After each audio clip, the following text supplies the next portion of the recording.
Hey everybody, and welcome to SupplyQ's Napkin Math, where each week I take you through an operational task that a large company partakes in and how that ends up leading them to save millions of dollars annually. And then maybe it's something that you can take and exhibit in your own company, potentially leading to some savings as well. So this week on the docket, we have Costco. Everyone's familiar with this big box retailer. And you know when you go into Costco, you see that gigantic bin of cardboard boxes in the front that everybody is able to use to take out their groceries.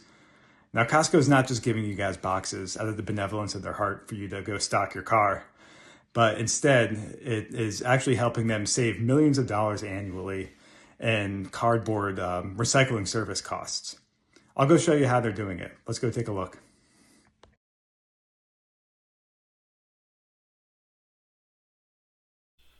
All right, so for the sake of time, I'm going to cruise through some of these numbers. There's a lot to cover, and maybe I'll do a more long form in some other format at some given point. But there's a lot to cover, so let's get cracking and get at it. So I have some assumptions here that we're going to use at the top. 890 Costco stores at 146,000 square feet per warehouse. Not all of that warehouse space is obviously space where inventory can exist. So I made some assumptions and got us down to about 3,400 square foot of area that could potentially have a box.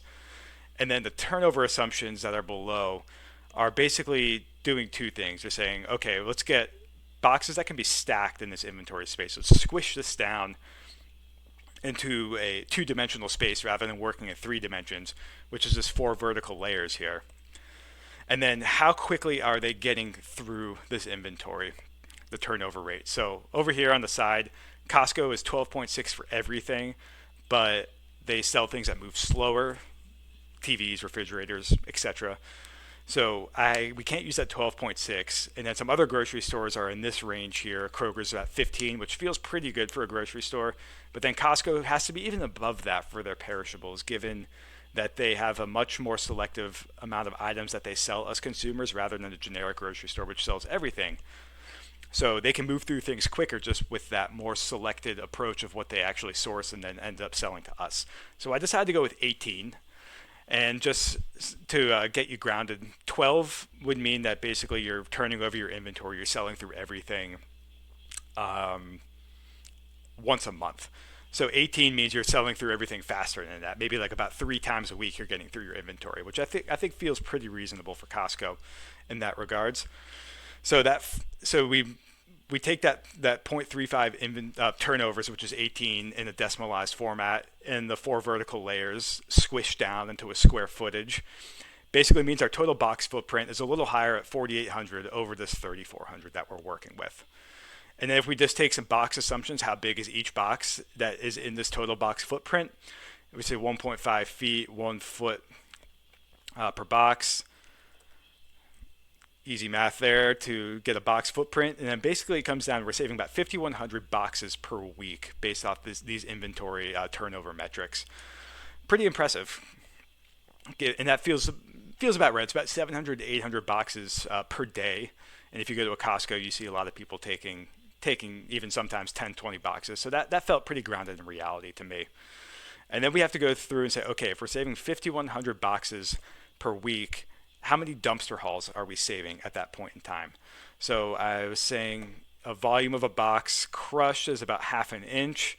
So then box volume will be that height times the box footprint divided by 27 to get it into cubic yards. If a commercial dumpster is 8 feet, we're saving, and then I went with the 85% capacity for a dumpster. So each dumpster almost holds 3,000 crushed boxes. So it comes down to we're saving about 1.76 dumpster hauls weekly. And if a dumpster haul is about 145 bucks after some research I was doing, it comes down to we're saving about 13,000 annually per store. And then times each warehouse of 890, we're saving almost 12 million bucks just in having us haul boxes for Costco and them not having to do it themselves. But then on top of that, now we have employees that don't have to haul boxes everywhere. So we have to also account for that as well. So if Costco employees, let's say they make 18 bucks an hour, we take this 18 and then we think of all the other costs that it takes to have an employee. So I put a 35% kicker on top of that, 24 bucks an hour. 10 seconds to break down a box and everything that goes with breaking down boxes. So if they are, if it takes 10 seconds to break down a box, and then they're not having to break those boxes down, they're saving 51,000 seconds divided by 3,600 seconds to get it in hours. So they're saving 14 hours per week per store. And then we multiply that 14 times 52, saving about 700 hours a year not having to break down boxes, which goes to 16 million for all of their 890 warehouses combined. Add that together, saving nearly 28 million just in warehouse costs for not having to break down boxes and having us take them, having to take us for them. Quite impressive. Quite a pretty ingenious move, I think, on Costco's end to save labor, save SG&A costs on their end, instead passing it off to us. And we'll gladly do it because we need boxes to take our groceries because they don't give us bags to do it. And Costco is pretty good in general with a lot of their environmental, their green, sustainability practices. So it's not surprising that this is something that they thought about and would do. And they're not just doing it out of benevolence, it saves them money at the end of the day, too, to the tune of $28 million. Quite impressive on their end. I'm sure this isn't the last time I'll look at Costco when we do napkin math with SupplyQ. But until then, tune in next time to find out what we go and look at next. Thanks a lot.